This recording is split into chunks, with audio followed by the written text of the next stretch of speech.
Assalomu alaykum va rahmatullohi va barakatuh. Siz Alalim kanalidasiz. Ko'pchiligimiz bir qat'iy tushuncha bilan ulg'ayganmiz. Yaxshi musulmon yordam so'ragan har bir insonga yordam berish kerak. Biz saxiylikning chegarasi bo'lmasligi kerak deb bilamiz. Sizdan yordam so'ragan har bir inson ham aslida yordamga loyiq emas. Bu videoda men sizlarga Qur'on va sunnat bizni ulardan biroz uzoqroq yurishga chaqiradigan 7 turdagi inson haqida gapirib beraman. Ya'ni ularga pulimizni, vaqtimizni berishdan yoki hatto ular uchun duo qilishdan oldin ehtiyot bo'lishimiz kerak. Agar bu qoidani e'tiborsiz qoldirsangiz, barokatingizni tubi yo'q qora tuynukka tashlayotgandek bo'lasiz. Va buni juda qattiq gap deb o'ylashingizdan oldin bir narsani eslang. Hatto Rasululloh sollallohu alayhi va sallam ham ayrim iltimoslarni rad etganlar. Keling, ushbu 7 turdagi insonni birma-bir ko'rib chiqamiz.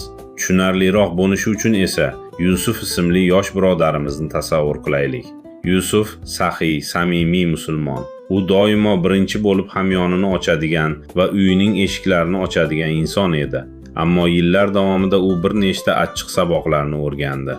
Birinchi tur: so'ramaydigan, talab qiladigan inson. Yusufning bir amakivachchasi bor edi. U hayotida biror marta ham "Birodar, menga yordam bera olasizmi?" deb aytmagan. Buning o'rniga doimo "Sen menga yordam berishing kerak, axir biz oilamiz-ku" derdi. Yusufning puli, vaqti, hatto mashinasiga ham xuddi o'zini mulkidek his qilardi. Rasululloh sollallohu alayhi va sallam bizga shunday o'rgatganlar: beruvchi qo'l oluvchi qo'ldan yaxshiroqdir. Bu shuni anglatadiki, o'z ixtiyori bilan va o'z qadr-qimmatini saqlagan holda beradigan inson go'yo hamma unga qarzdordek olib ketadigan insondan yuqoriroqdir. Baqara surasida Alloh haqiqiy muhtoj insonlarni shunday tasvirlaydiki, ular kamtarliklari sababli hatto so'rashdan ham o'zlarini tiyadilar. Bu esa talab qiladigan insonlarning mutlaqo teskarisidir. Sizga qarzdor deb hisoblaydigan insonga yordam berganingizda siz unga rahm shafqat ko'rsatmayapsiz, uning kibrini oziqlantiryapsiz. O'zingizga bir qoida qilib oling. Yordamni kamtarlik bilan so'raganlarga bering, yordamni o'z haqqidek talab qiladiganlarga emas. Ikkinchi tur: inqirozdan inqirozgacha yashaydigan inson. Yusuf do'sti Ahmad doimo falokatga bir qadam qolgan holatda yashayotganini payqay boshladi. Har hafta yangi favqulodda vaziyat va uni doimo zudlik bilan qutqarish kerak edi. Ammo diqqat bilan kuzatib, Yusuf shuni tushundiki, bu muammolarning aksariyatini Ahmadning o'zi yaratardi. Bir kuni bir badaviy o'z tuyasini bog'lamasdan qoldirib, "Men Allohga tavakkal qilaman" dedi. Shunda Rasululloh sollallohu alayhi va sallam unga "Avval tuyangni bog'la, keyin Allohga tavakkal qil" deb javob berdilar. Tavakkul, Allohga suyanish hech qachon insonning shaxsiy harakatlarini almashtirmaydi. Insonning o'zi oldini olishga hatto urinmayotgan inqirozlardan uni doimo qutqaraversangiz, siz unga yordam bermayapsiz, uni shunga o'rgatib qo'yasiz. Uchinchi tur: oladi, lekin hech qachon rahmat aytmaydigan inson. Bir kuni Yusuf dam olish kunini qo'shnisiga ko'chib o'tishda yordam berishga sarfladi. Oradan haftalar o'tdi, lekin u na Yusufga, na aftidan, hatto Alloh taologa ham bir og'iz minnatdorchilik aytmadi.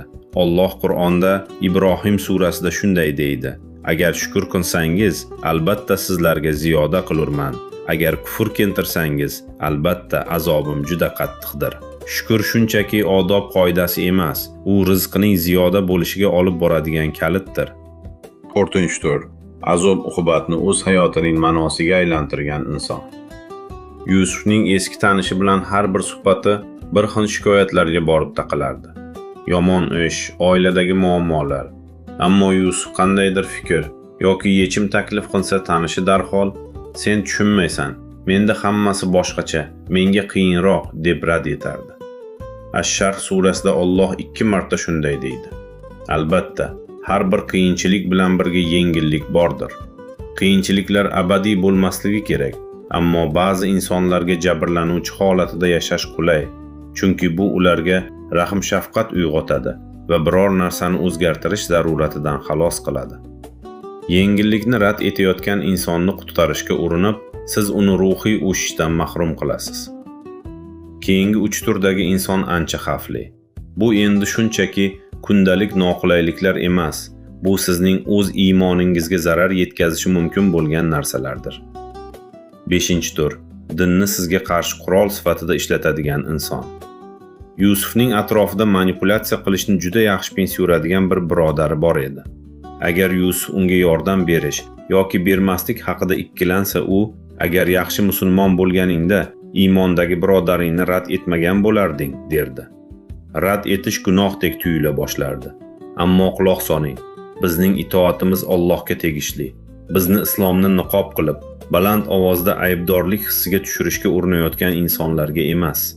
Allohning rasuli sollallohu alayhi va sallam odamlarni boshqa tomonga yo'naltirganlar, shartlar qo'yganlar, ba'zida esa to'g'ridan to'g'ri yo'q deganlar va bu u zotni Alloh huzurida kamroq sevimli qilmagan. Hikmat talab qilgan joyda yo'q deyishni bilish iymonning zaifligi emas, balki sog'lom fikrlashdir. 6-tur. Sizga g'iybat olib keladigan va siz haqingizda ham g'iybat tarqatadigan inson. Tanish holatmi? Bir inson sizga qo'ng'iroq qilib, kim bilandir bog'liq tashvishlarni aytadi, ammo bu suhbat doimo g'iybatga aylanib ketadi. Keyinchalik esa ma'lum bo'ladiki, aynan shu inson siz haqingizda ham xuddi shunday orqangizdan gapiradi. Rasululloh sollallohu alayhi va sallam g'iybat qiladigan inson o'sha insonni gunohlarini o'ziga olashi va ummatni yemirishi haqida ogohlantirganlar. 7-tur. Zararni bila turib tanlaydigan va har qanday nasihatni rad etadigan inson. Yusuf uchun eng og'ir sinov uning kichik qarindoshi edi. U qayta-qayta bir xil halokatli ishlarni qilardi. Har qanday nasihatdan jahli chiqardi va uni gunohdan saqlamoqchi bo'lganlardan ranjirdi. Alloh Al-Isro surasida shunday deydi: O'zing uchun ilmi bo'lmagan narsaga ergashma. Ammo bunday insonlar o'zlarini halokat kutib turgan joyga ongli ravishda olib boradilar. Ba'zan muhabbat va yordamning eng yuqori ko'rinishi insonni chuqurdan qayta-qayta chiqarishni to'xtatishdir. Ba'zan unga chuqurning eng tubiga yetib borishiga imkon berish kerak, toki u nihoyat o'ziga kelib, o'zi Allohga yuzlansin. Sizning yaxshiligingiz zaiflik emas, shaxsiy chegaralaringiz xudbinlik emas. Sizning saxiyligingiz Alloh tomonidan sizga ishonib topshirilgan ne'mat, ya'ni omonatdir va siz undan oqilona foydalanishingiz shart. Baraka qancha odamga ha deganingizda emas, baraka sizning yordamingiz to'g'ri qo'llarga yetib borishidadir. Agar qaror qabul qilish siz uchun qiyin bo'lsa, istixora namozi o'qing. Alloh taolodan sizga farosat va to'g'ri anglash qobiliyatini berishini so'rang. Birodarlar va opa-singillar, sizlarning fikringizni bilish men uchun juda qiziq. Hayotingizda ushbu 7 turdagi insonlardan qaysi biriga eng ko'p duch kelasiz? O'z hikoyangizni ushbu video ostidagi izohlarda bo'lishing. Men har bir izohni o'qiyman. Al-Halim kanaliga obuna bo'ling. Shunda go'zal dinimizni yanada yaxshiroq tushunishga va Alloh taologa yanada yaqinlashishga yordam beradigan yangi videolarni o'tkazib yubormaysiz. Alloh sizlarni va yaqinlaringizni barakali qilsin.